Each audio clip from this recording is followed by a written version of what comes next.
राजा महेन्द्रले भन्यो नि म मरेर गए पनि मेरो देश बाँचिरहोस्। माफियाहरू सिद्ध्याउँदामै प्रेम आलिसलाई कसैले मार्छ भने ऊ मर्न तयार हुनुपर्छ। जङ्गबहादुर एकचोटि एक युगमा जन्मियो। बडा महाराज पृथ्वीनारायण शाह एक युगमा जन्मिनु भयो। बहादुर शाह जन्मिनु भयो। राजा महेन्द्र जन्मिए। आज करप्सनलाई सत्यानाश गर्छु भनेर प्रेम आले नै अघि बढ्यो भने प्रेम आले नै जङ्गबहादुर हुनसक्छ। नेपाली जनताले प्रेम आलेको जयकार गर्न सक्छ। समयले बनाउने जङ्गबहादुर हो। समयले जन्माएको हिटलर हो। समयले जन्माएको भ्लादिमिर पुटिन हो। समयले जन्माएको गुजरातको दामोदर दास मोदी हो। तर यहाँ त्यो खालको बहादुर चाहिएको छ। यहाँ शासक चाहिएको छ। शासक यस्तो होस् त्यसले आफूलाई भोग लाग्दा अर्कोलाई पनि भोग लागेको छ। मलाई न्यानो कपडा चाहिँदा त्यसलाई पनि न्यानो कपडा चाहिन्छ र मैले शिक्षा आर्जन गर्दा त्यसलाई पनि सर्वसुलभ शिक्षा हुनुपर्छ। तर मेरो जमिनमा काउली फलिरहँदा त्यसको बारीमा नि काउली फल्नुपर्छ। मैले पाएको सर्वसुलभ मल बिउ बिजन त्यसले पनि पाउनुपर्छ। तर त्यसले उत्पादन गरेको पनि मेरो हो, मैले उत्पादन गरेको पनि त्यसको भन्ने शासकको आवश्यकता छ नेपालमा। अब लकडाउन भयो भने नेपाल जस्तो देश कोल्याप्स हुन्छ। 70 लाखको हाराहारीमा मरुभूमिमा उड चढाउन व्यवस्था छन्। तिनले पठाएको रिमिटेन्सले कति दिन जाने हाम्रो यो अर्थतन्त्र? त्यो घाउ त्यहाँ लागेको रोग नेपालमा पनि सल्किन्छ। अब लकडाउन भयो भने नेपालको अर्थतन्त्रले जान्दैन। 2046 सालपछि जहाँ उर्वर भूमि थियो, जहाँ उत्पादन हुन्थ्यो, त्यो जमिनलाई हामीले प्लानिङको नाममा, तपाईँको हाउसिङको नाममा हामीले ध्वस्त गर्यौँ। अब यसको अपराध हामीले भोग्नुपर्छ।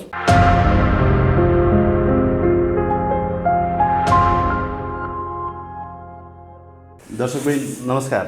स्वतन्त्र नागरिक समाजका संयोजक हेम्बिकम सिलवालजी हाम्रो साथमा हुनुहुन्छ। हेम्बिकमजी स्वागत छ यहाँलाई PNB-खबर.com मा। नमस्कार, धन्यवाद। आराम हुनुहुन्छ? एकदम ठिकै छु। आलेको प्रसङ्गलाई कसरी लिनुभएको छ यहाँले? आलेको जुन दबङ स्टाइल अहिले आइरहेको छ, भ्रष्टाचारी म तल लगाउँछु भन्दै हिँडिरहनु भएको छ नि, कसरी लिनुभएको छ यो विषयलाई? अब हुन त नेपालको जुन हिसाबमा अहिले जुन पर्यटन मन्त्रीले जुन किसिमको एउटा एक्सन प्लान भन्छन् होइन, त्यो एक्सन प्लानमा कसरी उहाँले कानुनलाई बचाएर अघि बढ्नु भएको छ या कानुनलाई हातमा लिनु भएको छ भन्ने विषय त अब समयले मूल्याङ्कन गर्ला। जुन हिसाबमा नेपालमा 63 पछिको आन्दोलन पश्चात जति पनि स्वर्गीय वीरेन्द्र सरकारको परिवार, अरू राजा शाही परिवारका नाममा रहेका सम्पत्तिहरू राजा ज्ञानेन्द्रले दरबार छोडिसकेपछि त्यसलाई राष्ट्रियकरण गरियो र नेपाल ट्रस्टको नाममा ल्याएको छ। तर नेपाल ट्रस्टको नाममा ल्याइसके पछाडि कतिपय महत्त्वपूर्ण ठाउँहरू, चाहे नारायणहिटीको कुरा गर्नुहोस्, चाहे दरबार अगाडिको केशर महलको कुरा अगाडिको कुरा गर्नुहोस्, चाहे पोखराका विभिन्न चाहिँ लेक साइडका जग्गाहरूको कुरा गर्नुहोस्, देशका अलिकति मूल्यवान जग्गाहरू चाहिँ नेपाल सरकारले नेपाल ट्रस्ट जुन बनायो, त्यो नेपाल ट्रस्ट मार्फत चाहिँ बिना टेन्डर पार्टीका पदाधिकारीहरूलाई चाहिँ तपाईँको भाडामा लगाउने त्यो कार्य चाहिँ तपाईँको लगभग 66 देखि नै सुरु भयो। अब अहिले पछिल्लो चरणमा सबैको आँखा पर्ने, नजर पर्ने महत्त्वपूर्ण ठाउँ जहाँ सिर्पेजलाई पनि, नेपालको राजदण्ड र सिर्पेजलाई सम्म प्रदर्शनीमा राखिएको छ नारायणहिटी दरबार। ती दरबार, त्यस्ता दरबारहरूमा भित्र चाहिँ तपाईँको बार, डान्स बार लगायतका होटलहरू खोल्न हुन्थ्यो या हुन्थेन र चाहिँ त्यो कुरा ठिक थियो या ठिक थिएन। जस्तै पशुपति धर्मशालाको कुरा पनि आइरहेको छ होइन। भनेपछि यो अहिले जुन राजनीतिकरणको नाममा चाहिँ जुन किसिमको राज्यका सम्पत्तिहरूलाई दोहन गर्ने जुन किसिमको पद्धतिलाई अगाडि बढाएको छ, त्यसलाई कुन एउटा हदमा चाहिँ एउटा अहिलेका पर्यटन मन्त्रीले चाहिँ आफै एक्सन प्लानमा आएर चाहिँ तपाईँको चाहिँ नारायणहिटीका बारहरू भत्काउने र पशुपतिको जुन किसिमको धर्मशालामा चाहिँ एउटा धर्मशाला भनिसके पछाडि त्यो चाहिँ 5 स्टार होटल जस्तो स्टाइलमा चाहिँ तपाईँको एक रात सुतेको 5500, 7000, 10,000 लिने भन्ने जुन हिसाबको त्यस्ता कुराहरूमा चाहिँ अहिले एक्सन प्लान गरेको देखिन्छ। तर त्यो कानुन सम्बद्ध छ या छैन त्यसको चाहिँ पेरिफेरी चाहिँ अब भविष्यमा त्यसबाट बाहिर निस्किने सूचनाहरूबाट थाहा हुन्छ। भने चाहिँ अहिले नेपालमा चाहिँ त्यही नेपाल कम्युनिस्ट पार्टी फुटेर एउटा चाहिँ बाहिरिएको अवस्थामा चाहिँ अहिले जुन हिसाबमा चाहिँ मन्त्री जुन आलेजीले जुन काम गरिरहनु भएको छ त्यसमा अब कतै पूर्वाग्रह छ छैन भन्ने विषयमा पनि भोलि मूल्याङ्कन हुने कुराहरू त आफ्नो ठाउँमा छ। भनेपछि नेपालका राजनीतिक पार्टीहरू अहिले जुन किसिमको कोही दुधले धोएका जस्ता देखिन खोज्ने, पानीमाथिका ओबाना जस्तो हुन देखिने, त्यो प्रविधि चाहिँ एउटा चाहिँ समाजलाई सुहाउँदो अवस्था छैन जस्तो लाग्छ मलाई।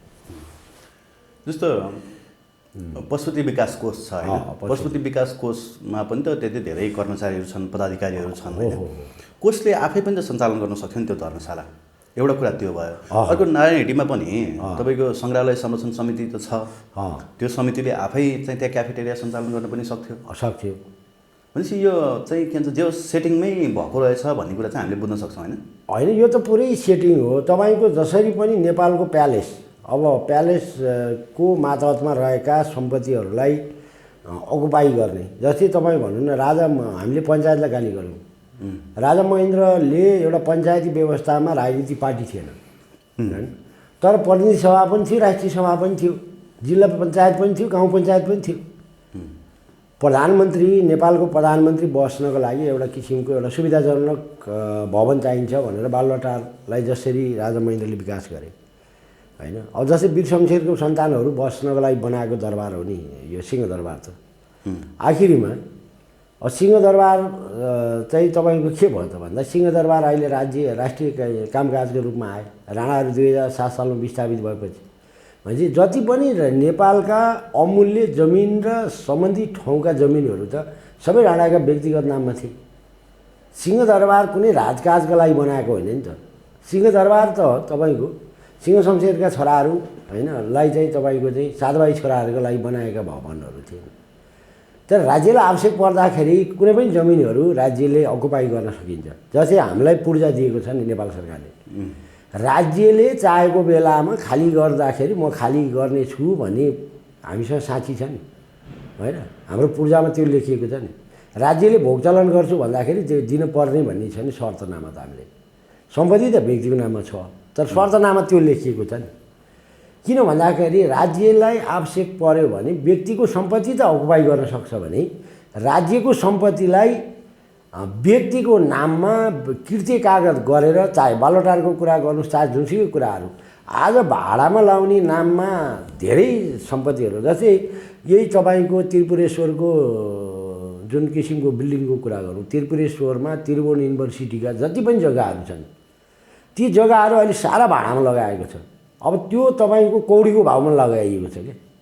अब त्यसमा बिचमा चाहिँ माफियाहरूले त्यसमा कति पैसा खाएछन् भन्ने कुराहरू भए भनेपछि नेपालमा तपाईँको एउटा कुरो के भने हामीले इमान्दारीपूर्वक कुरा गर्दाखेरि बायस नभइकन कसैलाई एउटालाई मात्रै दोष नलागिकन कुरा गर्ने हो भने 2046 साल पछाडि भएको सबै उद्योग 46 सालदेखि आज 31 वर्षसम्म राज्यका सार्वजनिक सम्पत्ति अकुपाई भन्दा अर्को यहाँ हुनै सकेन कि। अर्को कोणबाट यसलाई हेर्दा नि बतासले जब नारायण हिटीभित्र हात हाल्यो नि बतासलाई दशा लाग्यो भन्छन् क्या। होइन, बतास जस्ता धेरै बतासहरू छन् नि। होइन, नारायण हिटी दरबारभित्रै आँखा लगाउनु चाहिँ बतासको सबैभन्दा ठुलो भुल भयो, त्यसकै पाप करायो भन्छन् कि। होइन, कसैले पनि टेन्डर नहालिसकेपछि बतासलाई जबरजस्ती दिएको भन्ने कुरा आइरहेको छ अहिले। कसैले पनि पहिलो टेन्डर आह्वान भयो, कसैले पनि नारायण हिटीभित्र होटल व्यवसाय गर्नलाई आँट गरेन र दोस्रोचोटि चाहिँ लगाई फगाई बतासलाई चाहिँ दिएको भन्ने कुराहरू अहिले सार्वजनिक भएको कुराहरू हामीले सुनिन आएको छ होइन। भनेपछि पछाडि बतास भन्ने एकजना एउटा व्यवसायी होइन, उनी आफू एउटा साक्य परिवारको जस्तो लाग्छ मलाई, एउटा न्यारै जस्तो लाग्छ। उहाँ जस्तो मान्छेले नेपालको अहिले यत्रो यो सङ्घीय लोकतान्त्रिक गणतन्त्र आएर सारा राजनीति अस्थिरताको बिचमा नारायण दरबार सङ्ग्रहालयभित्र त्यो किसिमको होटल सञ्चालन गर्न हुन्थ्यो कि थिएन भन्ने विषयमा त बतासजी पनि त आफू एउटा सुझबुझ भएको प्राणी हो नि त। भने उहाँले सोच्नु पर्थ्यो कि त्यो भनेपछि भाडामा दियो, सरकारले सस्तोमा दियो र चाहिँ यहाँ मैले नारायण हिटीमा होटल राखेँ भने त म मालामाल हुन्छु भन्ने कल्पना मात्रै गर्ने होइन। त्यसको फिडब्याक के हुन्छ? जस्तै तपाईँको उदाहरणको लागि बिएल शर्माले तपाईँको न्यु रोड गेटमा चाहिँ गुजपाक बेच्थे, तर विश्वभरि गयो नि होइन त्यहाँको गुजपाक। तर जब त्यहाँ कामदारले बदमासी गर्दाखेरि बिएल शर्मा आफै त गुजपाक बनाउँदैन थिए, तर उनको म्यानेजरले अहिले त बिएल शर्मा जस्तो व्यक्तित्व त अब बितेर जानुभयो होइन, होइन। तर उहाँको मेजरमेन्ट जुन व्यवस्थापनले लापरवाही गर्दाखेरि जुन गुजपाक भनिसकेपछि मान्छेले अहिले मुख बिगार्ने भयो।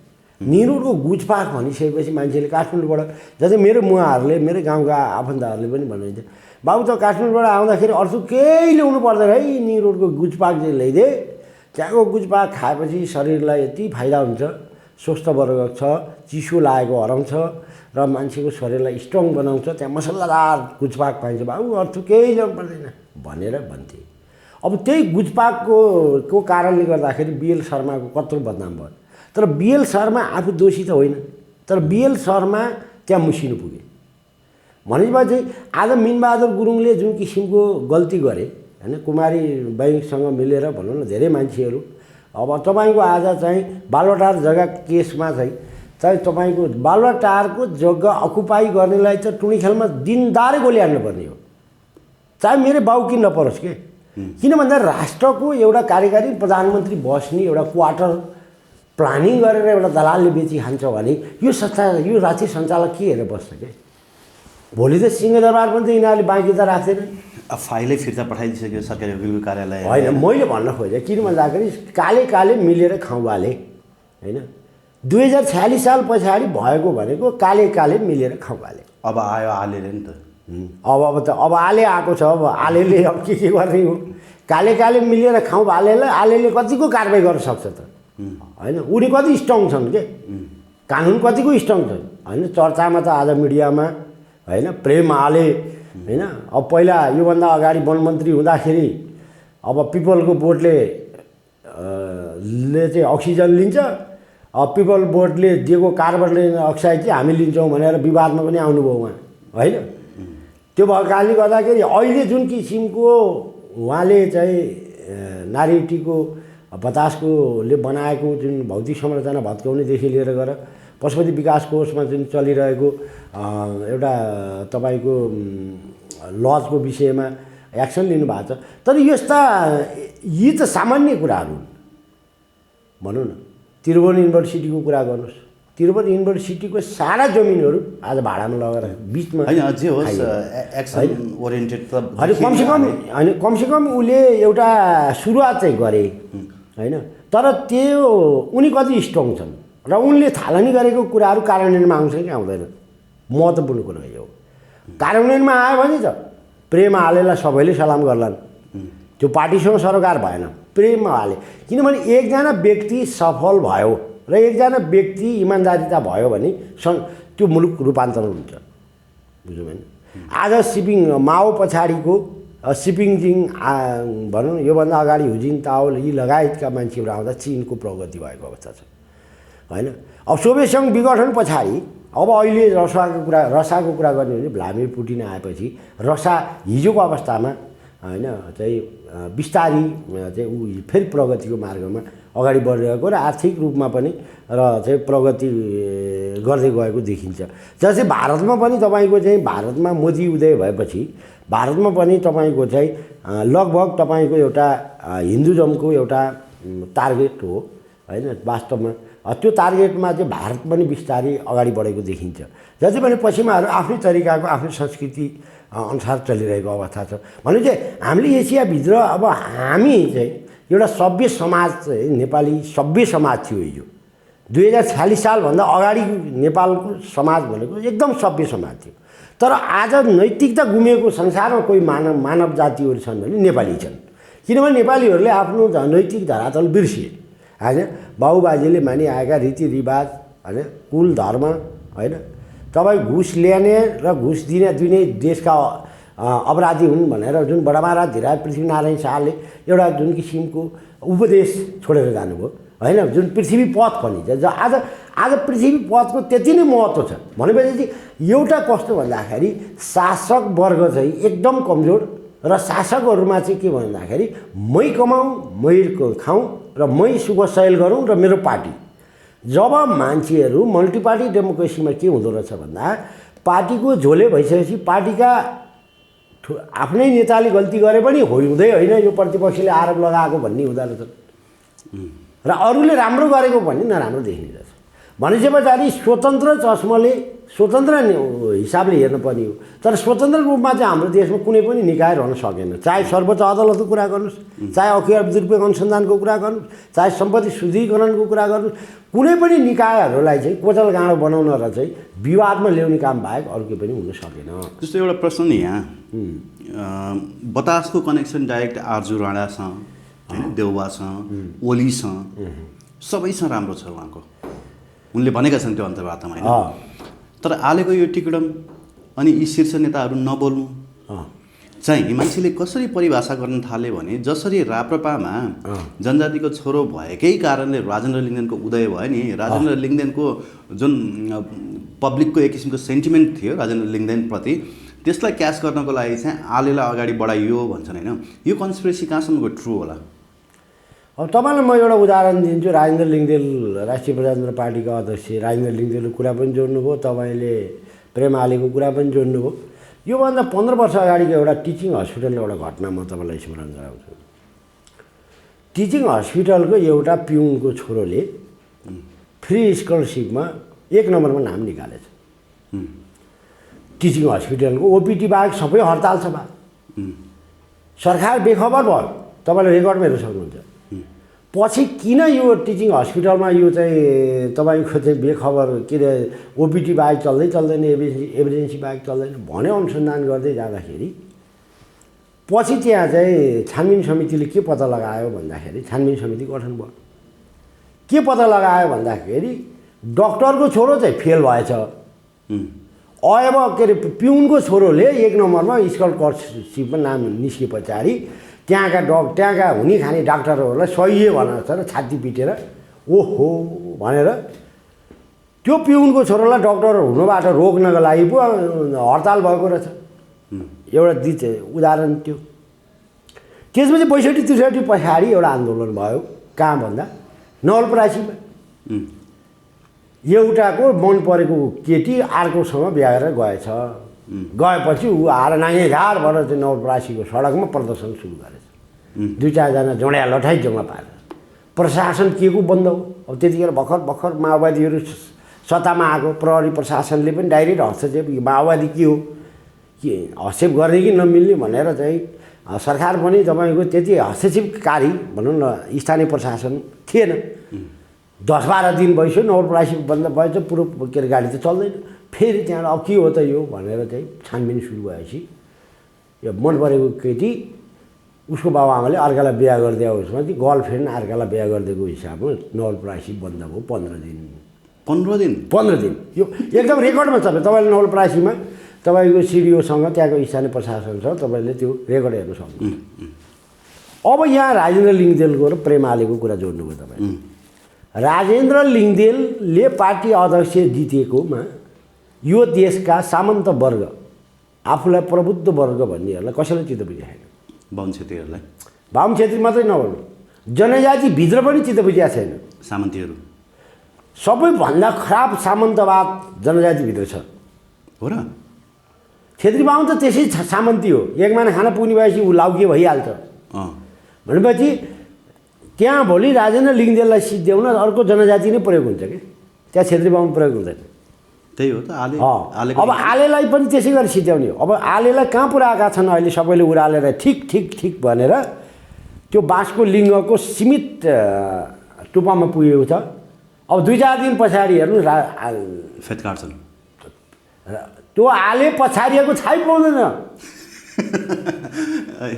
गिरिजाप्रसाद कोइरालाले के भन्छ भन्दाखेरि 64मा पहिलो संविधान सभाको निर्वाचन भयो।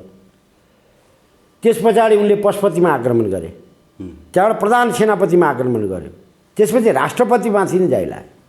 गिरिजाप्रसाद कोइरालालाई एउटा इन्टरभ्यू लिएको छ। प्रचण्डजीले त जम्मै आक्रमण गर्न थाल्नुभयो। तपाईँको प्रतिक्रिया के छ गिरिजाबाबु भनेर एउटा पत्रकारले सोध्यो। यो कम्युनिस्ट भन्ने जातमा आँपको चाहिँ भेट्नु कमजोर हुन्छ, केही दिनमा आँप झर्छ भन्यो गिरिजाप्रसाद कोइरालाले। मैले बहुत ख्याल गरेँ।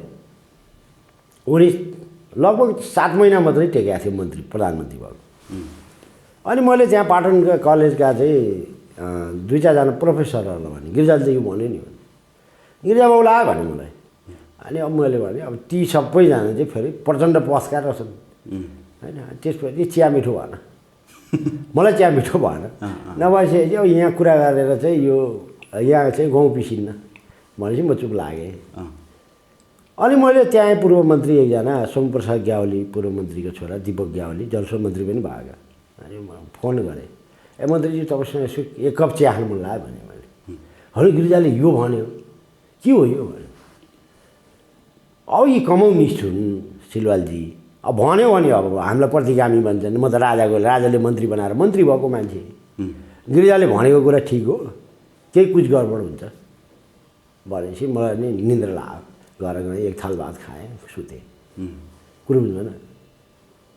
अब यो कस्तो भन्दाखेरि प्रेम आलेलाई अब उराल्दै निश्चित एरिया ठाउँमा पुर्याउँछन्। हेर्नुहोस् है, तपाईँलाई म ती चाहन्छ उदाहरण दिन्छु। विषयवस्तुभन्दा फरक प्रसङ्गमा मेरो एकजना जिल्लाका म असाध्यै माया गर्छु, किनभने राजनीतिक रूपमा एउटा तामाङको छोरो, एउटा कानुनको पनि विद्यार्थी हो होइन, शेरबहादुर तामाङ। शेरबहादुर तामाङ मन्त्री भयो। कस्तो मन्त्री भयो त भने नेपाल जस्तो देशमा कानुन मन्त्री, तामाङको छोरो कानुन मन्त्री भयो।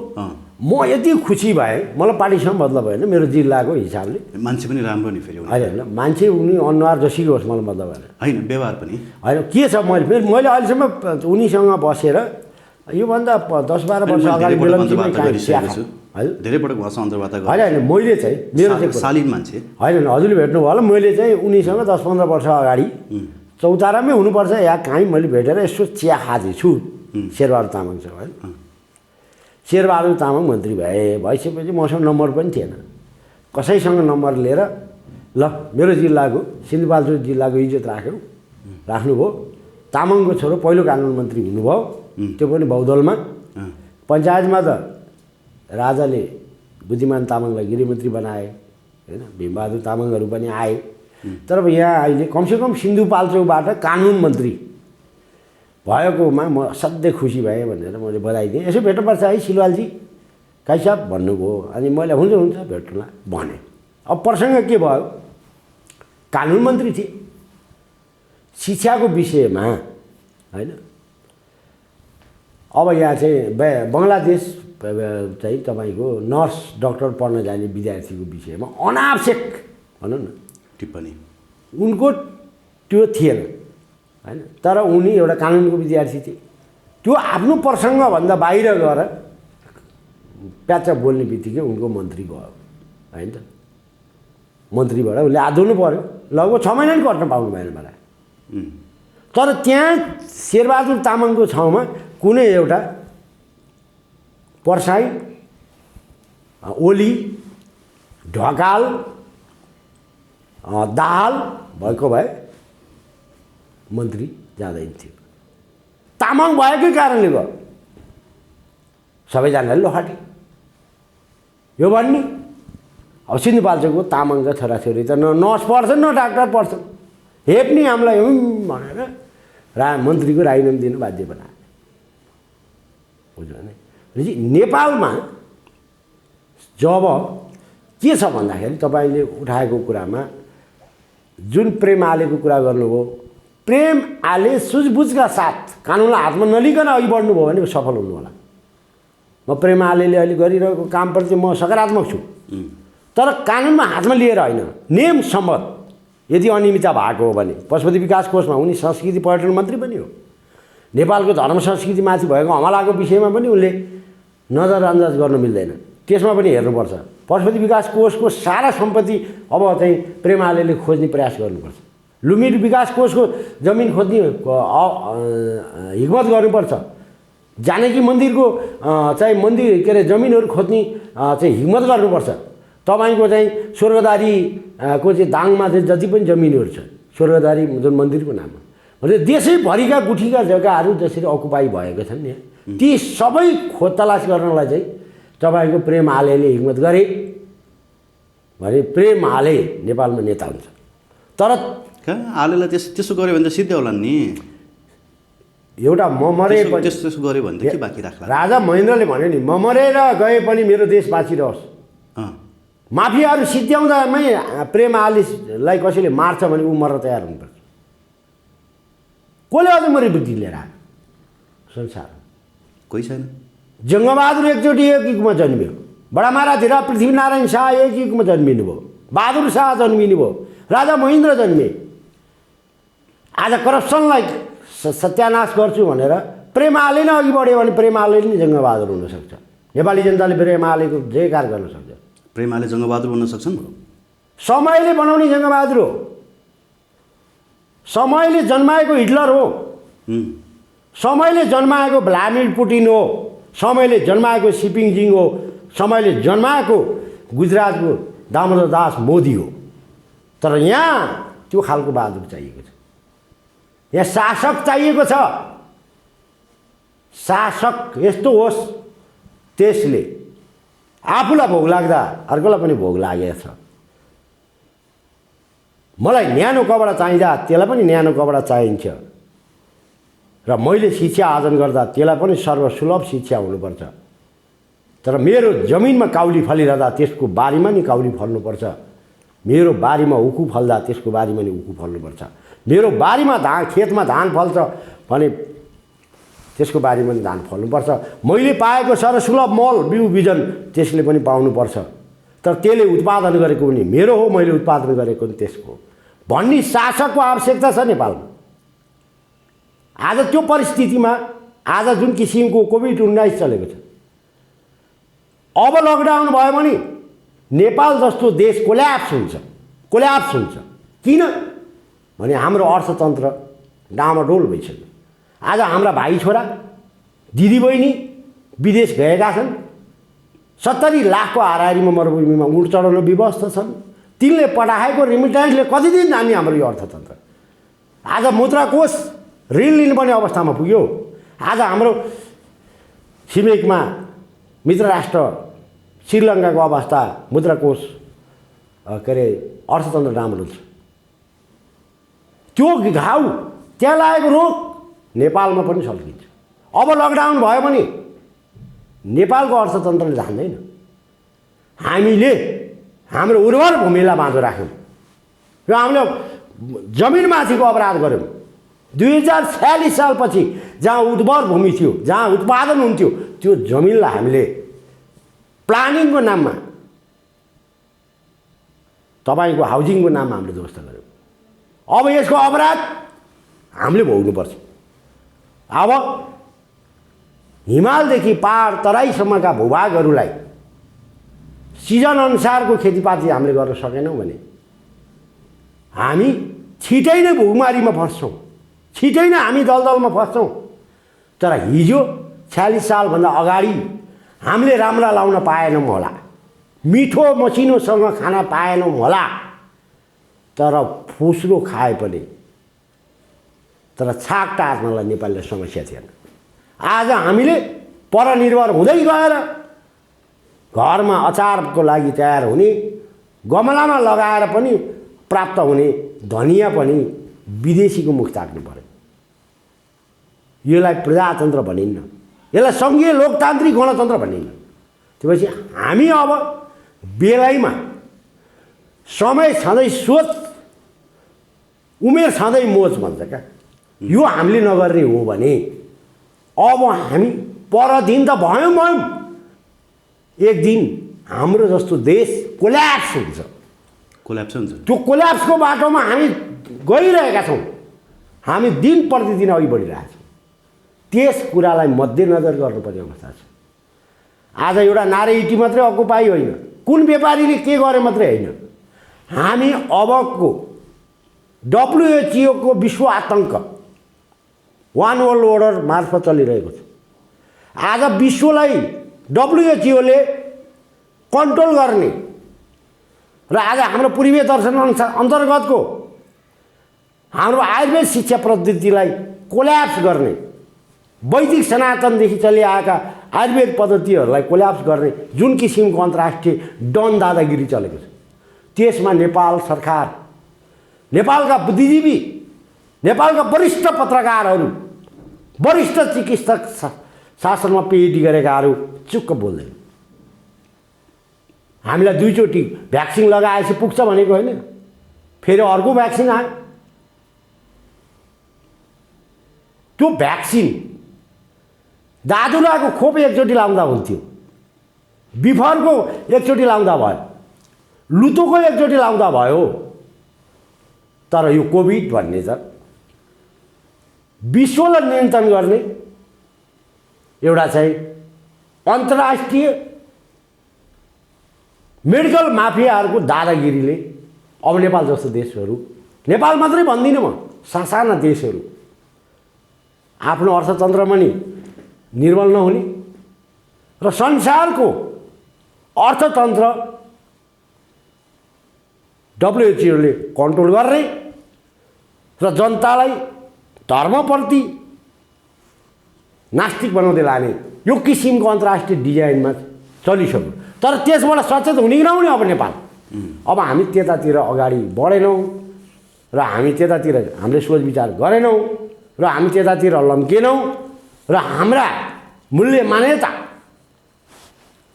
जुन पूर्वीय दर्शनका कुरा गर्छौँ, हामी आयुर्वेद शिक्षाको कुरा गर्छौँ, आज हामी हिजो गुरुकुलबाट हुर्केर हामीले मुलुकलाई सबल मुलुक बनाउन सफल भयौँ।